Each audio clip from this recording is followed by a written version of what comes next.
This was another interesting case. So this is solitary fibrous tumor.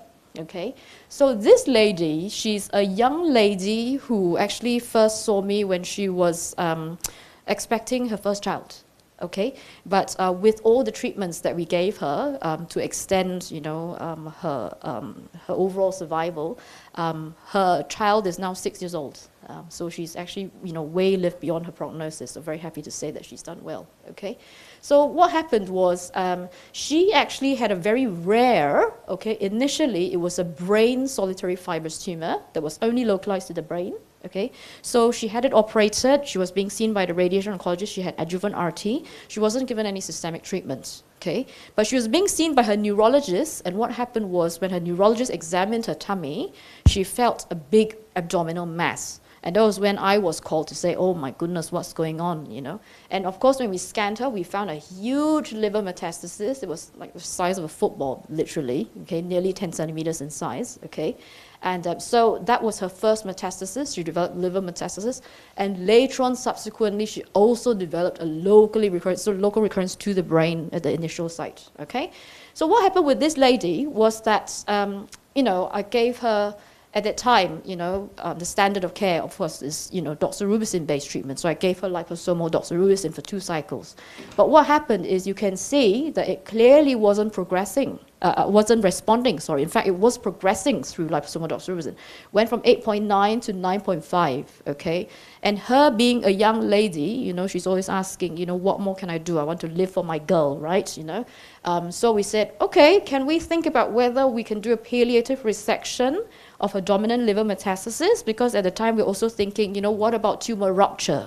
How can we prevent catastrophic complications? So we used that opportunity with access to sample to also do QPOP.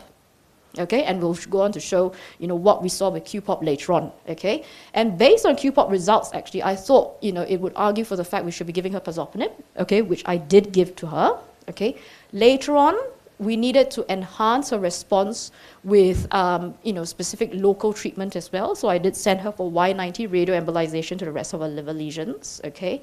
And then she had a little bit of pain in one of her sacroiliac joints from some bone metastasis, so we did radiate that as well. So as you can see, sarcoma is a very sort of multidisciplinary, use multimodal type treatments to manage our patients, yeah? Okay, and then because later on she had recurrence in the brain, local recurrence. Okay, we actually thought this was a good enough sort of time frame from the time she last had her last operation in the brain to this time point. We said, okay, she's fit and young, it's resectable. Let's go in and do a craniotomy for her. Okay, and then of course what we did was we used the opportunity again to send this for QPOP, to get some information about the tumor. Okay. And then later on, I gave her pazopanib and eribulin. And you'll see why, okay? Because this was what we found out of QPOP, okay? So her initial liver metastasis, when she then had that abdominal mass, we cut it out. And, pazopanib was here compared to some of the other drugs, right? So eribulin, doxorubicin, and we can see why she was progressing on doxorubicin because obviously, the NCV was very close to 1, okay? And a lot of these things are some even higher than 1. Okay, so we gave her pazopanib, and lo and behold, she responded, okay, in the liver metastasis, okay. What was interesting is that while she was on pazopanib, she actually had a recurrence of her brain lesion, okay. So, in fact, that's also interesting to see because when we cut out her brain lesion, look at where pazopanib sits. So, it's not surprising that she was progressing past pazopanib because the NCV is quite close to 1, okay. And at the same time, because of this, we thought, okay, of all these things, eribulin maybe has a bit of a chance. So we gave her eribulin, and sorry to say, it's a bit hard to see, but you can see that, so with her recurrent brain lesion, she had 2 lesions quite close to each other. One of it was taken out, the other was too close to critical structure to be removed, so that was left behind, okay?